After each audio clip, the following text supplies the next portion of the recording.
Hey everyone, I'm Scott Stokely. And did you know that aiming your backhand as far as hitting your line is not a skill? And technically, of course, all of this involves skill, but don't get technical on me. That's not the idea.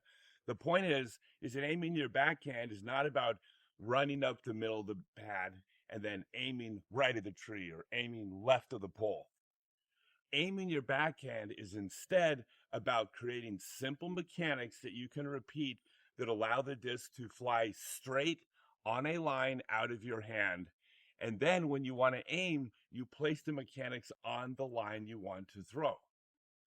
Now, this line is what matters because it does not matter where the T pad points and it doesn't matter where the target is.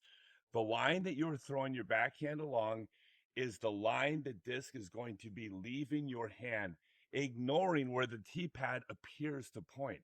Like most T pads are rectangles, which gives the impression that they're supposed to be directional and that you're supposed to run up the T pad and aim right or aim left. No, that's not what you do.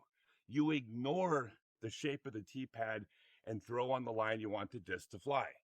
So if, for example, I was ignoring the T pad, which points at the hole because I'm trying to hit a gap in the trees over there, I'm going to draw an imaginary line at the gap of the trees. Now, I'm going to be throwing the Robin from Stokely discs.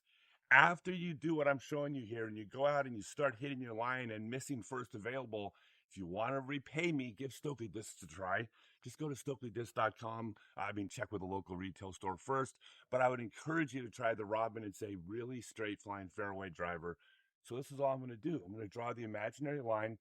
I'm going to come across the tee pad at an angle.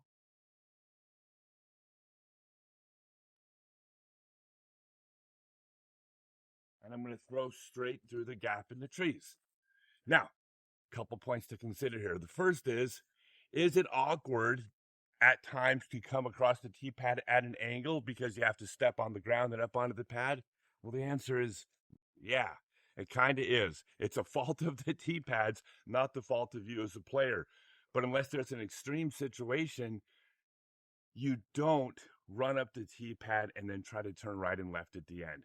You deal with the fact that you're having to be on uneven ground, maybe even stepping onto an elevated pad, because that is the correct way to throw mechanically.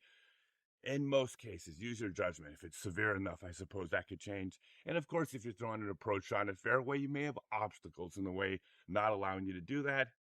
Solve the problem. That's what makes the game fun. Other than that, though, draw a line, ignore the tee pad points, place your mechanics onto the line.